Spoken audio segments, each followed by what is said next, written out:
Hi, everyone, and welcome to Tap Into Your Creativity. I am so excited to welcome into the program today Terri Froelich.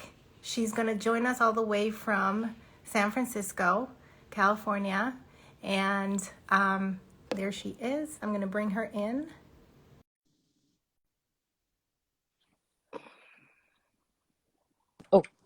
Oh, there you are. Here I am. Hi. You did it. I did it. How are I'm you? so proud of you. Oh, Um, thank you. Thank you so much, Terri, for joining us today. I'm so excited that you decided to be a part of this army of artists and helping our community at large. And I feel that we are kindred spirits in this world, and we were meant to connect and get to know each other. And this is the beginning of just an incredible friendship that I see growing between you and I. So, welcome to Tap Into Your Creativity. Thank you. And that's so kind of you to say because, we've had some conversations and it just does feel so, we're so connected in so many ways. And I love that. Yeah, me too. It's been a huge pleasure to get to know you and for all these people that are joining us today, um, let us just go from the beginning of who's Terri and where did you grow up and how was Terri as a young girl? Mm. Wow. Wow. Wow. I Well, know, right? so I grew up in a little small farm town in the middle of Illinois, kind of in the middle of nowhere. The closest big city or town was Springfield, which is the capital. It only has a population of like 100,000. So I just grew up, in a very happy, loving family and who, didn't necessarily support the arts, but they never really told me I couldn't do, there was nothing I couldn't do. So it was just a really nurturing, like, upbringing. But I remember, photography was one of the things I loved as a kid. And my earliest memory is, and as everybody who follows me probably knows, I just have this major passion for photography. But one of my earliest memories is having like those little Vivitar cameras. Oh Remember my those little, gosh, remember the yes, little 110s? yes. And in Illinois, you really like sports is the big thing. Like I was a big athlete because that's just what they drive home, like sports, sports, sports. So I really, art just, was a class in school. And that was it. So I had this little camera and I remember like, wanting to be this photographer and like trying to, we didn't have much money. So we didn't have much money for film. But, when I got some film, I'd go out and I'd shoot like once in a while little things and I'd shoot like my trophy and I'd try to like, like get it in there. And then we get the pictures back and it would be like, the trophy would be to the side and I cut it off. And I would tell my mom, like, I swear it was in the thing. And she said, well, maybe when you pressed too hard, and the camera moved and that's what happened. I didn't find out until I went to photography school, like a trade school, that you're not looking through the lens. You're looking through an eyepiece over here and the lens is over here.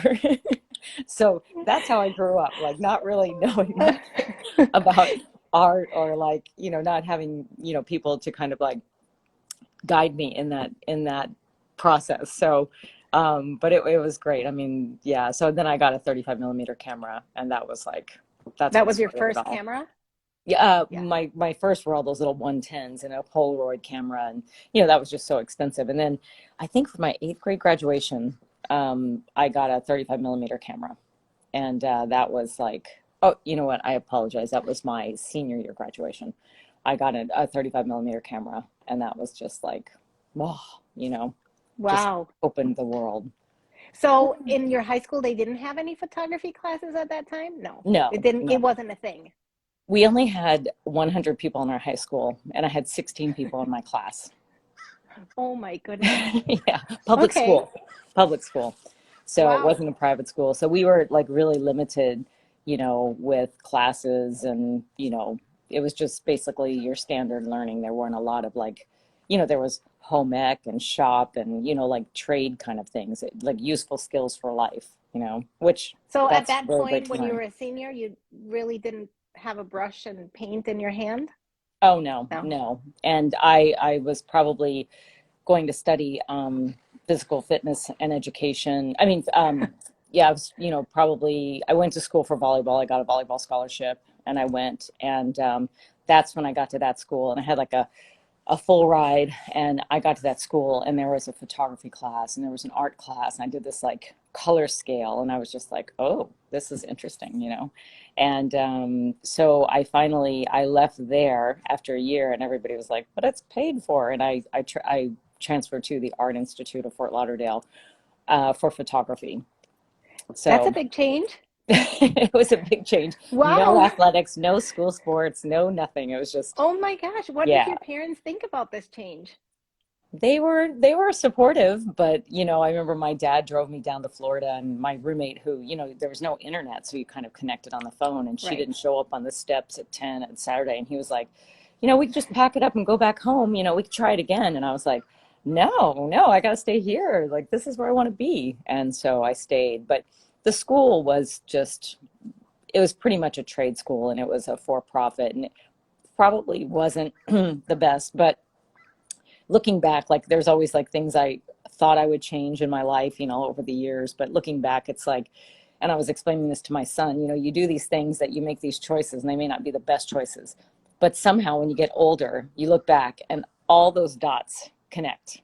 Like, if I wouldn't have been in Florida, I wouldn't have done this, and I wouldn't have met this person, I wouldn't have done, you know, and going to that school and blah, blah, blah. And it's just amazing when it all just kind of like, you get older and you can just see this path you took, and you can't say, I wish I wouldn't have done that, or I sometimes catch myself, but then I have to remind myself, like, no, you went there for a reason, and that happened for a reason. And, you know, and it wasn't a fine art school. It wasn't like you learned fine art. It was more like trade school, you know, so you were learning to be probably a wedding photographer. And I knew I didn't want to photograph people. So I did take the education though, and I did do still life 4x5. I had a 4x5 camera with the drape over your head and the, you know, slides, and I was shooting a lot of product photography in the studio, and making like marketing pieces and things like that. So I did use the education, definitely. And then I made a postcard business later for my photography, and so that all just started to grow in that way. So like I said, that did propel me into other things and business and things like that. So it certainly helped. Well, I think you were very brave. You were very young. You had Oh, everything laid out perfectly, just yeah. there for you.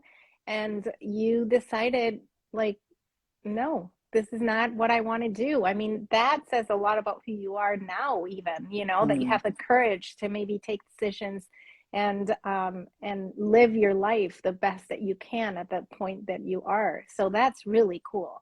yeah. Yeah. I think back, and, you know, I talked to my kids about it, and, you know, leaving home at like 18, and, you know, Florida, and really far, you can't afford.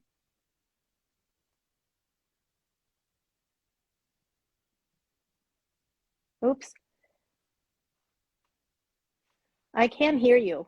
Can you hear? Can you hear me? Can you hear?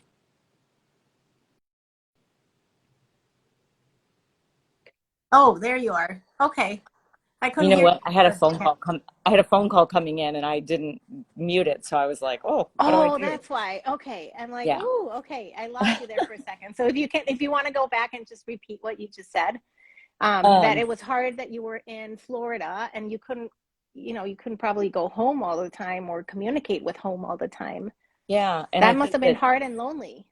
it was hard and lonely, but I think it just builds resilience, and it builds, like, you know, character. And you know, you have to fend for yourself, and you have to be independent and strong. And, you know, a lot of times that has helped me in my life, like, continue on my path, you know, just being able So to be once a you little finish fearless. your photography, what did you do? Take us back to that moment. You mean the photography um, School.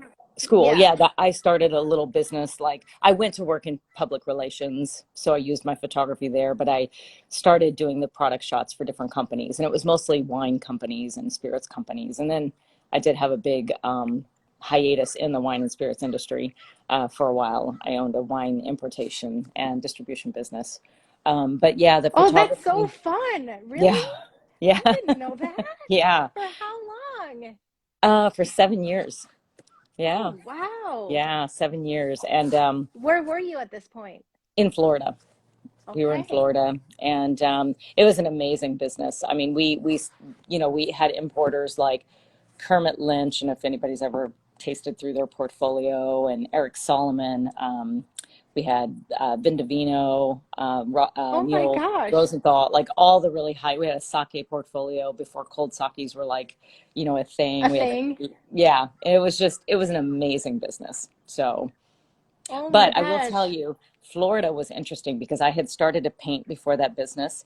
And when photography, like you said, like, well, what happened with photography? When photography became digital, like that was a real struggle for me because for me, photography was like very technical. You had to really understand, reciprocity of film. You had to understand like the Scheinflug method when you were doing 4x5 photography. You had to, shoot and you had to bracket your film when you did your shoots. And when it became digital, it just lost number one that you could shoot a million pictures and one will probably come out good. Like you had to be really kind of dialed in when you were shooting film. And it also was like this tactile thing. You loaded those 4x5s in the dark and you pulled this. It was just amazing. And then, you would like, you would send off for prints and you would get prints and you would thumb through them, or you had a Surprise. Yeah. contact sheet and you'd have a loop and you would use your grease pen, your China marker to crop things and say, here's how I want it printed. And when digital came and Photoshop and all of that, it just for me kind of just took a lot of that enjoyment away. So I started saying, well, I wonder if I could use my photography in artwork, like if I could just, and I thought fine art, you shoot a great picture, but you can make a lot of copies, and how do you sell that? I just didn't quite understand it. So I took this mixed media class in Florida, and the instructor's name, she became my mentor, was Edie Lampazona. And I'm telling you, I took that class, and the first class I came home, my head was exploding. I was just like, she just had so much energy, and her ideas and I mean, I was like, just these Wow. ideas flying from my head. And then I took the next class and the next class and the next class, and I got to know some of the artists in there. And I started using my photography in my work. And she was the type that she was just full of ideas and suggestions and energy, and she just kind of carved this path into art, into painting for me. But it wasn't painting in the beginning. For me, it was like collaging my photographs in the beginning, and I was doing that like 100%. And then I'd switch to, like, I started doing like 20% paint, 80% photography, and then 60% photography, 40% paint, and then it turned to 40-60, and then 30-70, and then all of a sudden it was like 20% photography, 80% paint, and then it just became 100% paint. And she really helped me in that journey of Wow. And all this converting that. time you did that transition with her, or you did it Yeah. on your own? Well, it was kind of, I took like a once a week class for probably maybe like I don't know, 3 sessions with her. But as I got started and got rolling, that's when we opened our business, and I was like, oh, I can do both of these things. But it wasn't the case. The business was just too big, too fast, and it just required too much hands-on, work. And so I had to give up painting for those maybe like 7 to 10 years. So That's a when I long came, time to give it yeah, up. yeah, it was painful. It was super painful. Were And you able to do any wine labels at all? Were you able to like get yourself somehow in there? I got my kids in there. My kids did some wine labels for a company in Germany. I'll call the wine is Dr. Lozen Riesling, and Ernie Lozen is like one of the coolest winemakers in the world, and he went for this idea that we had, and my kids made these really fun labels, and they still have them Oh today. my gosh, Yeah, I want to see them. So, side note, I send those to yeah, me. the wine's called Loosen Up because his name is Lozen, but people would say Ernie Loosen because it's spelled like loosen. So he would like kind of like get what, and then he made a joke like loosen up, so that's what the wine is called. Oh my God, that is so funny. And you would never think wine in Florida, would be the Yeah. place, right? That's a hard, Well, actually, we were not like everybody, when I say I'm in the wine right. business, they're like, oh, I didn't know they grow grapes in Florida. It's like, well, no, it was distribution and importation. And I think Florida, like California, New York, Florida, Texas, like kind of are the top 4 wine consuming states in America. So it's a big, it goes to number 2 and then drops to 3, you know, by the Nielsen reports or whatever, gallonage, whatever, who measures that. So there's a lot of wine consumption in Florida. I would say that happens everywhere, but Yeah. sure. Yeah. And now with COVID, everything went off the, just Yeah, craziness. So totally. let me ask you, as a side note, did COVID affect you in a way that you weren't able to produce and to come into your studio? Well, you know, I kind of panicked when COVID, like that whole lockdown thing. I was kind of worried that they would lock this building and we wouldn't have access. So my kids and I, we came over here and I just took home, I knew I couldn't paint big at home. So I just took home stacks and stacks of 12 by 12s that I was either working on or blank ones or whatever, and tons of paint. And I took it to my bedroom, and my kids came and they were sheltering in place with me and one of them's girlfriend. And so everybody had kind of their place Space. and yeah, their space. So I was just messing around with 12 by 12s. And that's kind of how that Untitled series began. And I think I'm on like up to, the one I'm going to donate is Untitled 75. So I've Wow. done 75 paintings at least. I think I might be at 80.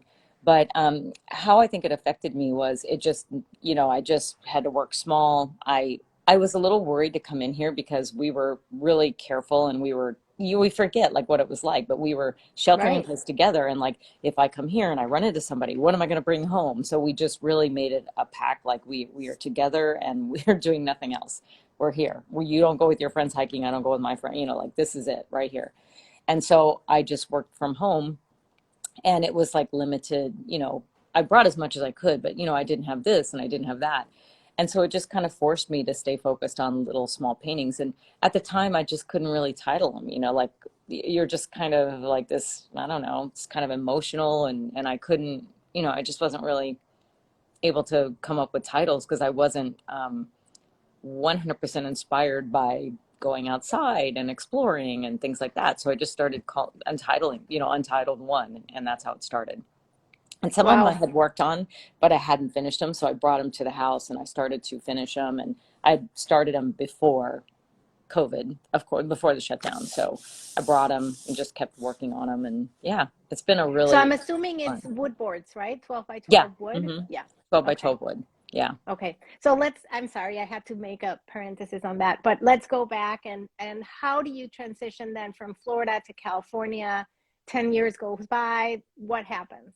Yeah, so I moved to California in 2013, and I wasn't actually sure that I wanted to get back into art because I knew what I had purged. You know, like you have all these paints and you have these canvases and you have this artwork and you have, and I had this gallery that actually didn't give me back like 11 pieces of artwork in Oh, Scottsdale, Arizona. Yeah. So I kind of had this, yeah, and he claims that the that art sounds consultants, terrible. yeah, I still don't have them and I wasn't paid for them. So anyway, the ones he sold, he paid me for, but the ones I never got the other ones back. So I was kind of debating, do I want to do this again, you know? And I knew what it meant. I was just like tiptoeing around and I'm not sure. And I'm not sure, maybe I want to do business. I don't know. And then, I thought, oh, maybe I'll go to I check out that ICB over there.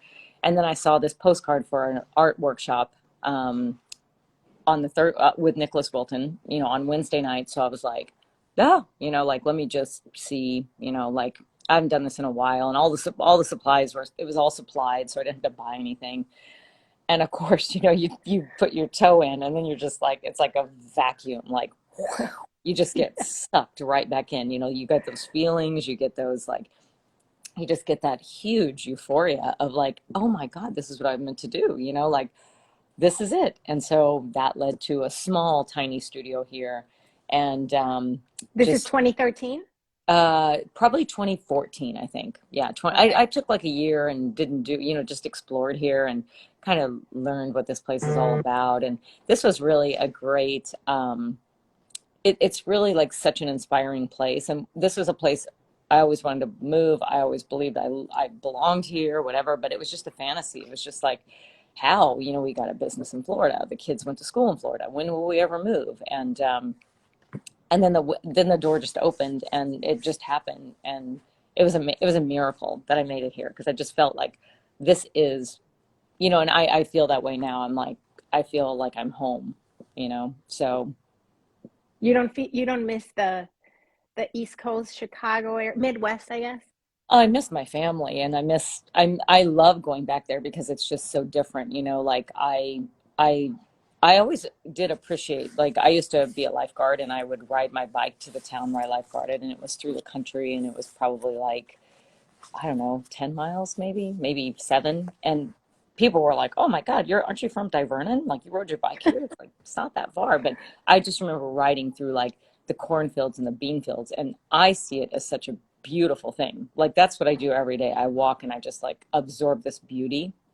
And talking about like dumpster diving, and I was thinking, oh, I didn't talk about that, but I'll tell you about Edie, my mentor at one point. Yeah. But I just like love that beauty, and when I go back, I can't get enough. And a lot of times I shoot pictures, and people are like, "Where are you?" And it's just like, just this simple little town, like it's like a nothing town, but it's like it just has so much beauty if you really take a moment and stop to capture it. And that's what I love about photography. You just trap a moment in time, and that's so beautiful.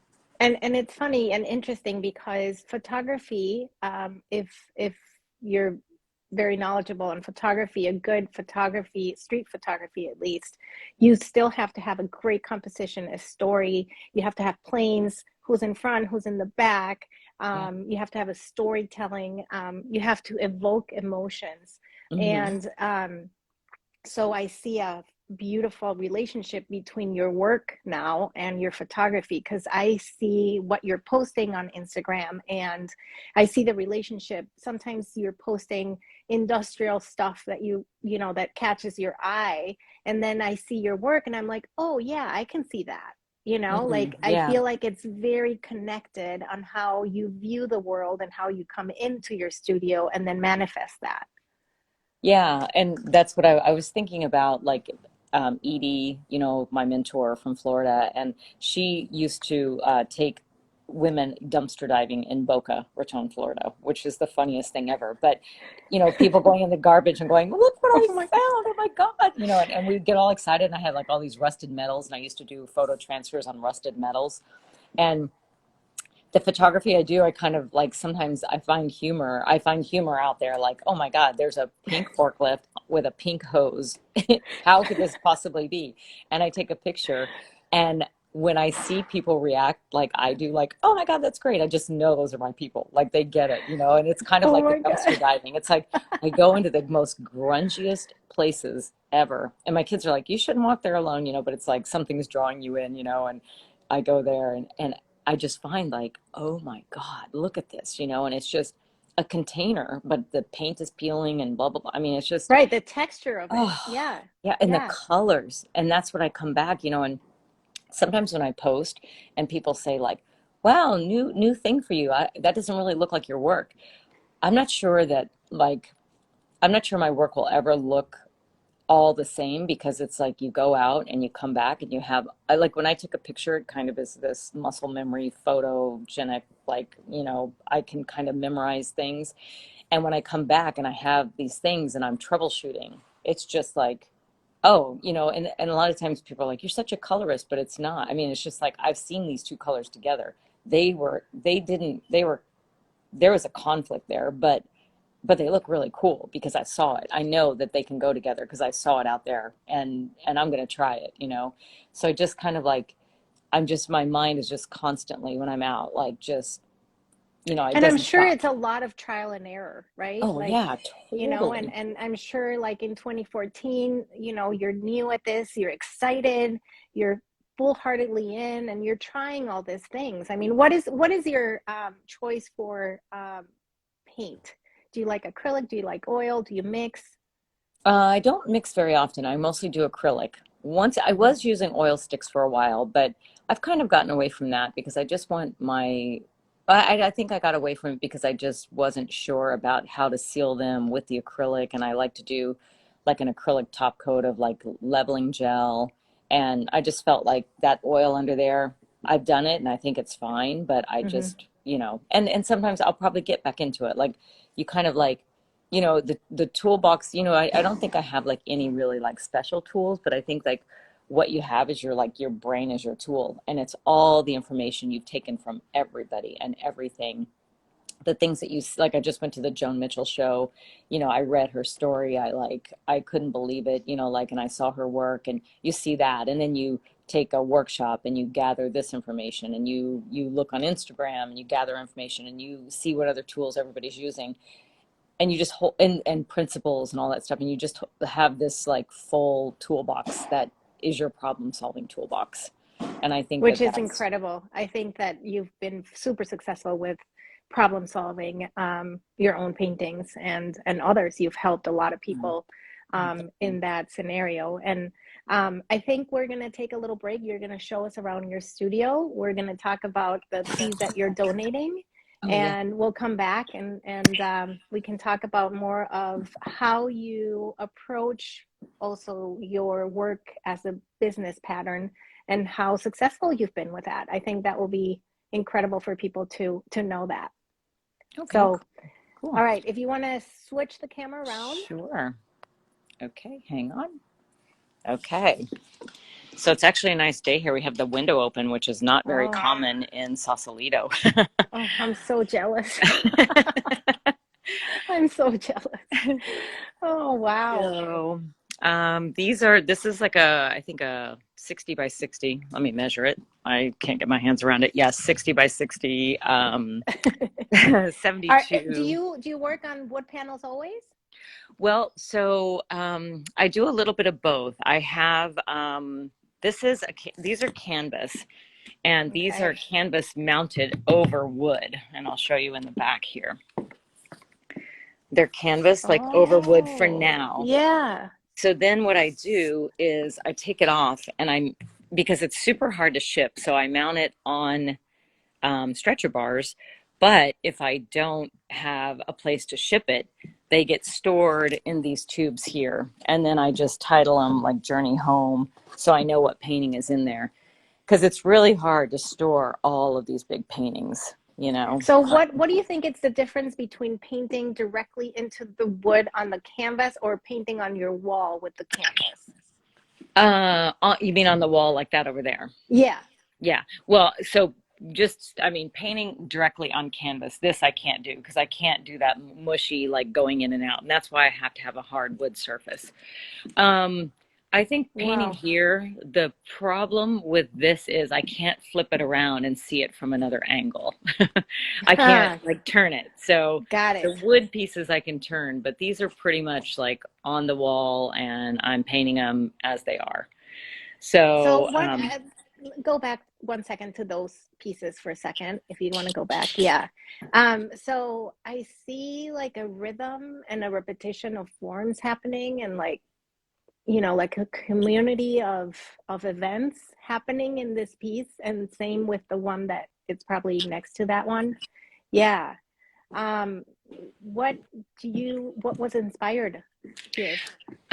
Yeah, I think that I live in this, pretty much maritime environment, and water is huge for me, and movement and lighting. Oh, hello, puppy. She's like speaking up here. So I think for me, it's a lot about, the water, the lighting, the movement of the water, the twinkle of the sunlight on the water. But it's not literal. Like I don't come back and paint like what I see. I so understand. yeah. So, and they're like, my son came and he said that this one looks like fish scales. Like that's what he sees, is like a fish. And he saw like the inlet where we were in Florida in Boca. He was like, this looks like the inlet, and this is this and this is that. They do that a lot. Like my kids are like, this looks like your hometown from the air. Here's the resi, the pond. And Terry's kids are boys, so you guys. So yeah, that says a lot about your kids. Yeah, they're actually men. They're not kids anymore. Well, yeah, men. Okay, not boys, but men. But still, they have that. Oh my gosh. Okay, let's stop right there and see your beautiful. Oh. She got a shave Oh, yesterday, so she's so cute. Oh she my is God. What's feeling her name? naked, I think. Her name's Bee. Hi, Hey, Bee. buddy. Hey. So, yeah. So your studio is pretty large, Terry. Yeah, it's very large. It's I don't know how many square feet it is, but it's really, I don't know if anybody you've talked to from the ICB has talked about the history of this building. Not really. No. So this was an old shipbuilding, and this is the third floor, and this used to be called the mold loft, and the entire thing was just no walls. So Oh, when the wow. artist studios started be popping up, they put the walls in, but they used to make World War II Liberty ships here, and they would make like they could make one ship in 13 days, and they made 93 between like 1942 and 1945. But Oh the my coolest gosh. thing, I have this like grungy floor that I swear, I hope I never say never, but I don't want to paint this floor because I'm going to show you if I can find one. It still has the World War II patterns No on the way. floor. Yeah, let me see if I can find one. Of course, Wow. when you're looking for them, you can't. When you need to show them, you can't find them. But I probably have them covered by this tarp. Oh shoot! How about that? I know there's one behind here. Oh, I don't know if I can get to it, Don't worry. but Don't yeah, worry. they're That's really so cool. interesting, though. Oh my Yeah, gosh, I love that. And the ceiling feels yeah, even the space bigger because it's vaulted. yeah. And then there's just this big, huge industrial pipe thing here. I love that. I love all of Yeah, it. it's pretty amazing. I mean, and there's over I think 100 artists in this building. So Yeah, it's incredible. And yeah. Oh, here. the quality of the art. Oh, is that where it Here is? it is. Yeah, Oh, so this yes. is like lower C. Oh, and there's a paw. But you Oh can my see, and then over gosh. here is lower D. And these were probably like these lines are probably like where the pattern was. But I just found that Wow. to be so fascinating. It's so I cool. love that you have that. That is amazing. Yeah, Take and good care of them. absolutely. And this studio was it used to belong to Walter Kuhn, and he was here for a long time. He's a pretty well-known painter. So a lot of the paint on the floor is probably left over from him, which is like I just think that's Oh really my good God, that's juju. amazing. Yeah. Let's go see that painting right there. Which one? This one here? Yeah. Ah. So let me see if I can maybe pull this back just a hair. Do you use any marking tools or pretty Uh, much only acrylic? oh, no. I use a lot of marking tools. So if I go close, you'll see I like to use wax crayons in my work, and I like to use I call them grease pencils or China markers, but that's what I used to use for photography. But the wax crayons, and I use a lot of pencil. This one doesn't have much pencil in it, but it's just really got these great. And why do you use the leveling medium? I'm wondering. I just like it because I think it kind of, for me, it really kind of unifies the painting and kind of smooths out the surface, and they just get very, they just have like a better, like a better feel for some reason. I'm not sure how to explain it. I mean, I think if you use it, you'll figure it out. Like you'll see the difference in your Mm-hmm. paintings. It just brings them very, it just brings the unification of the paint that's there, in my opinion. So I'm not quite sure if I'm articulating that. No, you are. You are. But So are these your untitled COVID paintings? yeah. Oh, what's that? Are these the untitled COVID paintings that you These have are up? these are right These are. here. Yeah. Okay. And some of these I've done Wow. recently, but they're still kind of part of that series. So this is a set, and then here's I some of the, love how you frame them too. They look really finished and great. yeah. So yeah. And this is kind of like, this one's actually called Color Wars, this whole series here, just kind of colors fighting each other and just, but, and that's one of my son's pieces. So I just want to say that. Oh, wow. It's really What? cute. Oh my God. That It's, is it's so just a funny. piece of wood. Oh my God. Good for him. I love that. That's so funny I know, and it's so great. great. It's really good. Oh, So he got your skill, right? Yeah, I mean, I think he's taught me more than I've ever taught him. That's for sure. He's amazing at color. Like he's just really phenomenal. And he's my inspiration, man. He's Oh, just I love both that. of them. They both have like this really great color sense. So it's so So cool. take us to those carts. What do you have on those carts? Oh, these carts over here? Nope, where you have Oh, all your materials. oh yeah. I'll show you. But I just want to show like some people go, oh, you paint so fast. You can paint like you paint your 12 by 12s, but these are just the stacks of work in progress. And Oh, wow. I just keep like I put them aside. They have to percolate, like I am not What sure. kind of wood do you use? It's all different types, but it's mostly like a maple. I'm sorry, a birch, and there's a few mahoganies in here probably as well. But Uh-huh. yeah, it's just your. Do you buy them pre-made or do you have someone cut them for you? What do I you have do? we have like a local guy who does a lot of framing and a lot of um, frames and boards and panels and stuff like that. So they're all custom made. Got it. Yeah. So So I yeah, see your mixed bottles. Do you mix then your paint? yeah, I mix like just about everything. There's my little mad scientist bucket that I mix with. And, like I've got spray paint. I just keep like a lot of tools like everywhere. And a lot of just things available because as you can see, I don't stick with any color palette. I just kind of go where I'm led. And then, So when you start something, do you have it an envision what you're gonna do, or you just go for it and you respond to what you're seeing? yeah, I just go for it. And I think like the painting and yeah, I think you just get led by how you feel and what you've seen. And yeah, I don't have any plan. And as a matter of fact, if I try to make a plan, I fail. I can't, I just can't. I can't do it. It's really hard. um, so can we show the painting that we're donating? You are Oh, donating today. sure. It's right Um, here. Let me see if I let's can see. stand it up. There it is. Okay, you guys. So we are asking $300 for this beautiful 12 by 12 original piece of painting by Terri. And you will be helping so many people in need. And at the same time, you'll be getting this gorgeous piece.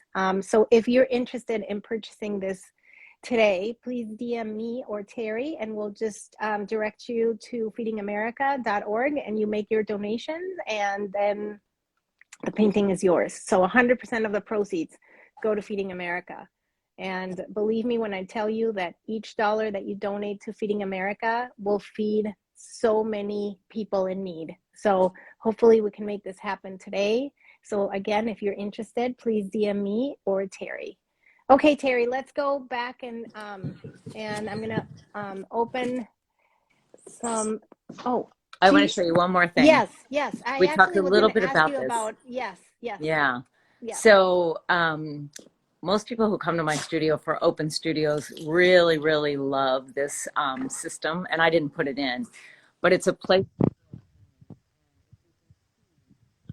this little eye hooks with Oh, rope that goes up yes. and then twists in the middle to other eye hooks at the top. So it's like a So, crisscross? yeah, it just crisscrosses right there in the middle, like maybe twice. They have, I don't know if you can see it, but it is like such a cool storage unit. And it just goes on down here as well. And these are a Wow. little bit bigger, but you can't, I don't know if you can, maybe I can get closer to the ones here. There we go. Wow. There we go. So you really can store, and they're strong enough that they hold the piece, Yep. especially the big ones. Yes. Yep. Wow. So I just wanted to share that because I think it's such a great system for, how to keep your paintings like singular and not touching each other. And God, I love that. yeah, and a pretty easy and pretty. How deep is that? So this it could be deeper. This is a 48 by 48, and it's hanging off like quite a bit. So Okay. I would say they're probably like 36, maybe 36.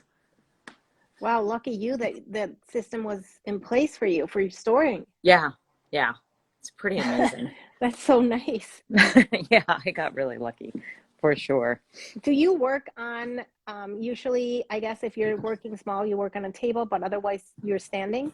Is that I kind of work all over the place. Like on the floor? I like to start on the floor. Yeah. Yeah. Love to start on the floor. And I usually start on the floor, and then a lot of times I'll bring things to the wall, set it up against the wall, or maybe on the table. But yeah, I kind of like working on the floor a lot. And I kind of moved everything so I didn't have any tripping hazards today. About working on the floor is very, you can't really see the composition. And I kind of get a little trapped once in a while. Like I go, okay, I'm just going to put a lot of color down, a lot of color, a lot of color. And then I just start, and then don't think and just put color. But then, you're like, oh, let me make this shape and let me make that shape. And then you just start designing, like you don't mean to, but you just start creating something, and then you start falling in love a little too early. And you know how that goes. Yes. So I try very hard to So not I do actually that. wanted to ask you a little bit about your business, and how, because you obviously, by having your own business before Mhm. and having all this knowledge of marketing and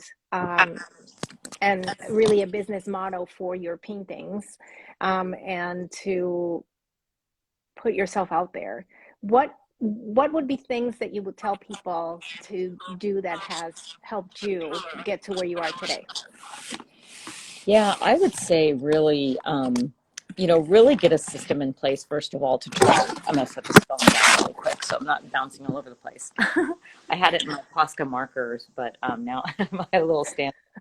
But I would definitely,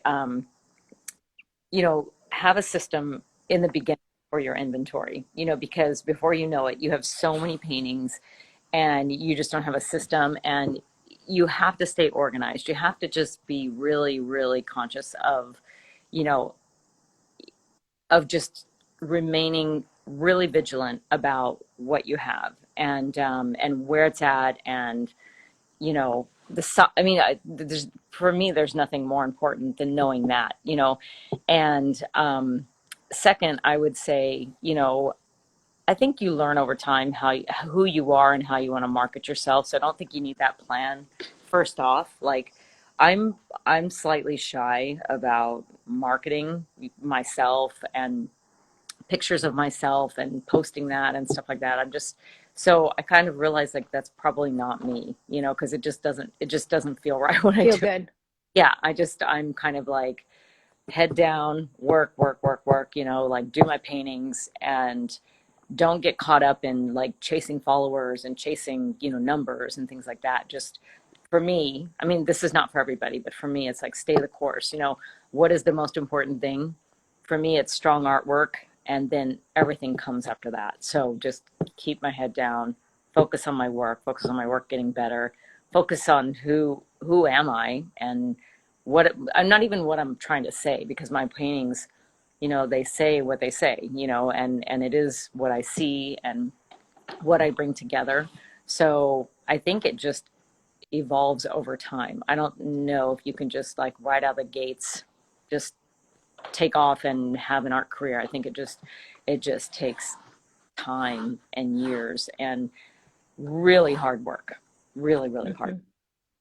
So And what you said is key. Two things: organization, and what do what makes good for you. Do yeah, what makes you feel good, and not what makes other people feel good. exactly, exactly.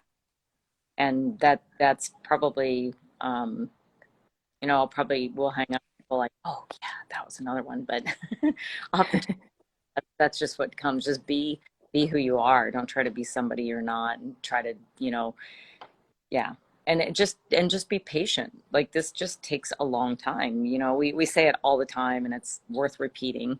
You don't learn a language in, a couple of months. You don't learn to play guitar really well in a couple of months. Like it just takes time and practice and practice and practice. And all these paintings are just practice, and you're Yeah. just going and going.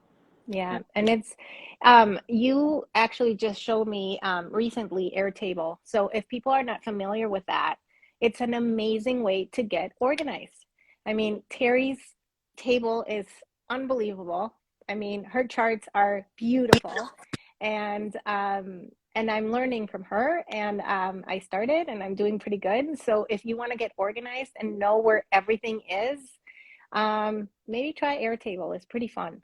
Yeah, it's amazing. It's so powerful. I always say that it's like Excel on steroids. And I'm Exactly. a huge Excel nerd. Like I love Excel. I love pivot tables and all that crap. Yeah. I'm turning on the comments. So this would be a great time for you guys to ask Terri any questions that you have. But Terri, where can we find your work? Where are you? Um, well, Instagram. I like to post on Instagram. But do you mean like gallery wise or Yeah, yeah. yeah. So I'm in a few places. I work with Ruby Living, which is a furniture store in they're in Mill Valley and in the city and stuff. And it's a great place to, have your work because people see it in settings like with couches and lamps, and it just kind of gives people the vision of what your piece could look like. The same with Sloan Miyasata Fine Art. They work with Sloan Miyasata, the furniture place in the city, and Michelle is really great. And I'm with Julie Nestor Gallery in Park City, Utah, Gallery North in Carmel, California, Hmm. Slate Contemporary in Oakland, and yeah, and I'm going to be doing my show in Switzerland again in Basel. At well, How unfortunately, did you get involved in that? That's awesome. yeah, it was through Instagram, like years ago. Wow. An art consultant saw my work, and I thought it was kind of like, really?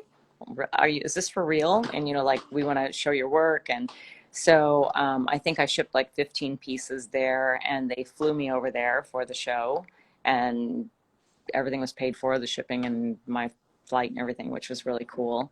And we had a really successful show. We sold like 11 pieces, and we were going to do it again. And Wow, that's amazing. yeah, we were going to do it again in 2020. And then, of course, COVID. So it was Yeah. like now 5 times, I think. So hopefully it's Wow. in the spring. And Yeah. probably, yeah, but it's still kind of like, you know, uncertain at this point. So Yeah. hopefully do it Yeah. again. So someone wants to know, do you use varnish over the leveling gel? No, no. Over the leveling gel, well, I shouldn't say no. Over the leveling gel, I use matte medium just to knock down that whole like sheen. I mean, there's a few pieces that I think if they call for it, and I think I have one over here, I will leave the leveling gel like as is Okay. because I think like um, sometimes pieces, and this is a 9 piece, it's a little set of, so you can see the sheen on it. Let me turn off the comments for 1 second. There we go. Okay. Oh, yeah. But what's really cool is that when I use Wow. like spray paint or really bright colors, a lot of times I will leave the sheen on it because I just think like this really, it needs to be shiny. So, but when I don't like that shine, I will take and I will knock it down with matte medium. And then over the matte medium, I put Dorland wax, which actually I just saw that the bottle's sitting right here. Dorland wax. Okay. And that takes just the shine off, Yeah. pretty Yeah. much. Hmm. Yeah. Yeah. And I was thinking even after you put that medium gel, the leveling one, you could spray paint on that and it gives it almost like a different level Yeah. of um of depth. Like you can Yes. see, like it almost brings you back and forth. And Yeah. it's a really fun thing to do. So if you've never done it, I would highly recommend you do it because you can get that depth and it's really fun. Yeah, it's like it's floating. I've done it a Yes, couple of times, yes, but it's kind of hard because like you kind of feel like you finish the painting when you put that leveling gel, and exactly. then it's like let me add I some know, but marks it's here. okay. It's okay to mess it up. It's fine. It's fine. It Yeah, all right. works out somehow. All Um, works out. um, Someone wants you to maybe take a better picture of your full storage unit, and so maybe you can post that at some point. That would be Oh, great. cool. Yeah, Because great we idea. want to see, yeah. Um, Wonderful studio. What's a typical cost for a studio there? Or I guess what is, if someone wanted to go in there, do you have to submit something? How does that work? Yeah, well, you have to get on the list. There's a very big waiting list here, and my advice is like if you, I took like the smallest, weirdest studio in the world when I first moved in here, and I subleased from a guy who was an engineer, and it had like brown carpeting. People still laugh about it. Brown carpeting, taupe textured walls, and fluorescent lighting, and it's just like your foot in. And then you start to hear, oh, this is coming available. This person needs a studio mate. Da da da. So, I mean, it depends on what level, what floor you're on, and all the studios are different prices. And I think probably like $2 a square foot, 250 in the range, depending on, do you have windows? Do you have, what's the square footage? Do you have a sink and all that stuff? So I think that that's probably around the range, maybe 270. Um, Yeah. Someone is asking if you teach. Do you teach?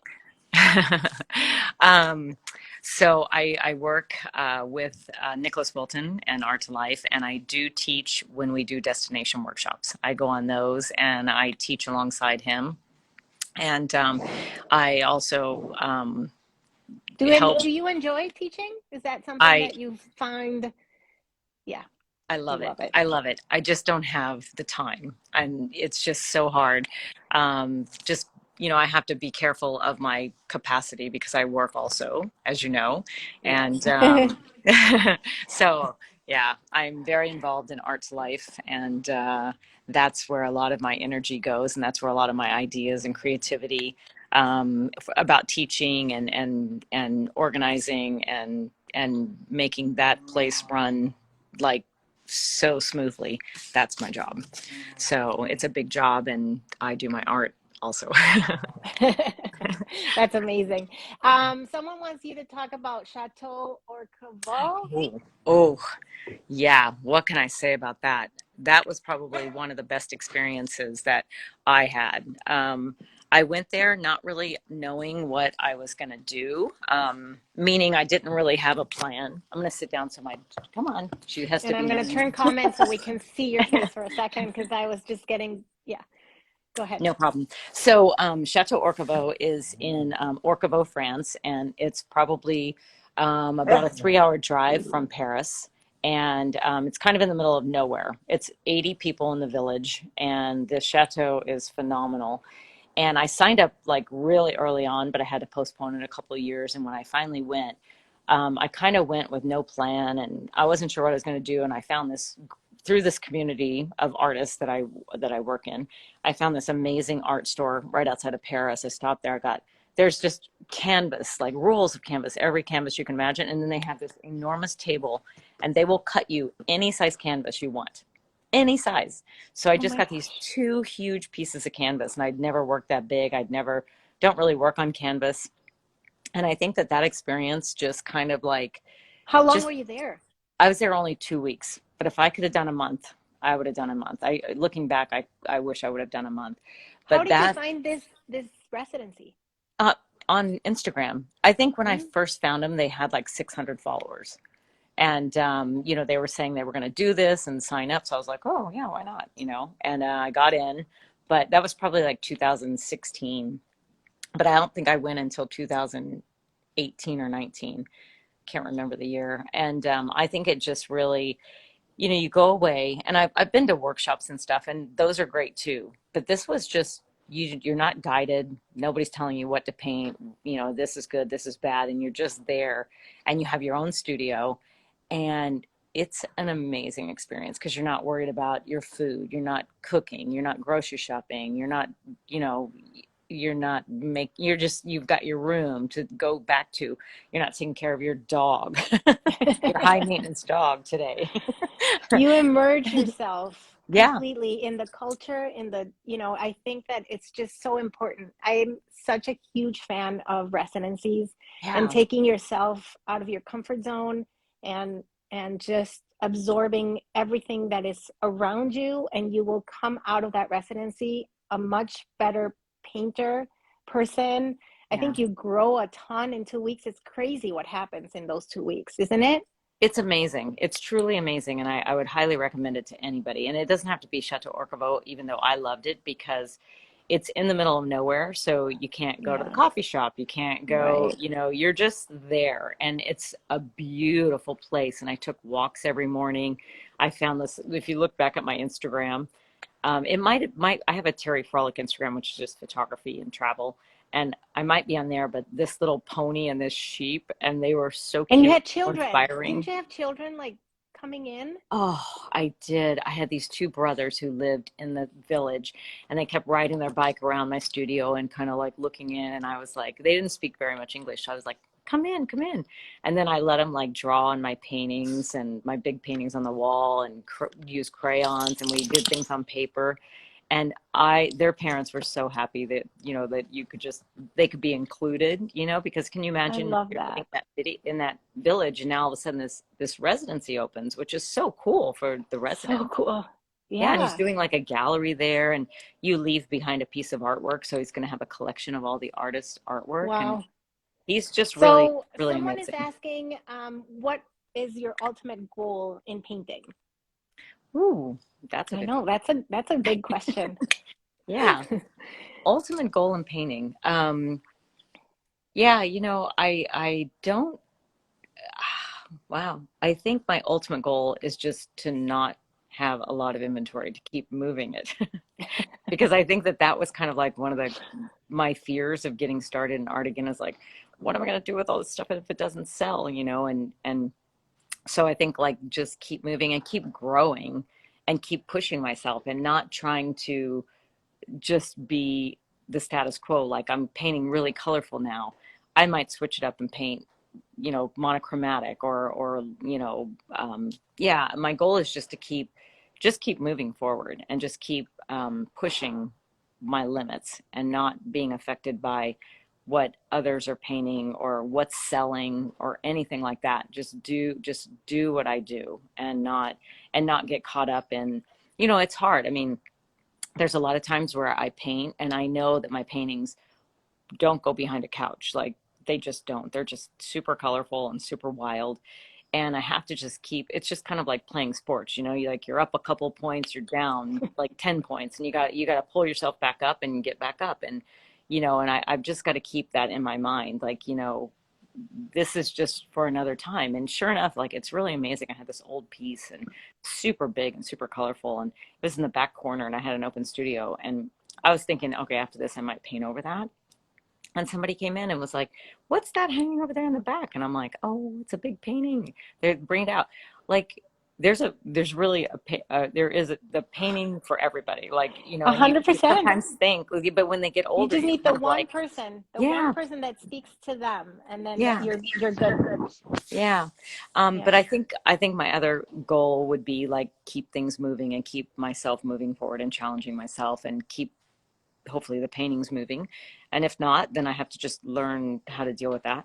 But another one would be somehow to incorporate my photography in a show. Like, that would be for me one of my goals, is to kind of like, blow my photography up and have the paintings, but they're not literal. So like, it would be parts, and it would just But be, that's an achievable goal. Like, you can do yeah, that, Terri. And I hope you do, because I yeah, think that, we've talked about how much your photography informs your oh yeah. painting, and you're so inspired by it. So I think it would be like a complete show of Terri. Oh, It it would would be, be. I really that'd be a think that great, it would be a complete show of Terri. So, Terri, obviously we can find you here and on Instagram. And I just want to say thank you. Thank you, for being a beautiful soul inside and out. You're just a beautiful person. Seriously, I'm so thankful that you trusted me in coming in to tap into your creativity, and also hopefully we'll sell your piece of artwork and help people that are in need. I can't mhm. wait for that to happen today. So again, please DM me or Terri for more information on that. And I just want to tell you one quick thing. I'm going to be back next Saturday, but the tables are going to be turned. Krista Harris is going to be interviewing me in my studio, and I'm going to be talking about my whole journey of tapping to your creativity, and what have I've learned through this whole almost 2 years of of doing this incredible program. So tune in next Saturday. It's going to be fun. It's going to be in my Wow. studio too. So nobody has really seen my studio or my work. So it's going to be turntables. I love it. I just want to Oh, say that's amazing, and I can't wait to hear about you and your story. And I remember when you first started this, and I was like, wow, that is so cool. And I just want to say, like, you also are just a beautiful soul, and what you're doing for Feeding America and what you've raised, what is it, like $32,000? In yeah, the over last, now. that's So amazing, amazing. yeah, So yeah, yeah. congratulations to you, Thank you, Terri. Thank and you so much. yeah, And big kiss to everyone. Thank you. Thank you for being here. thank you so much. Take care. Bye. Bye bye.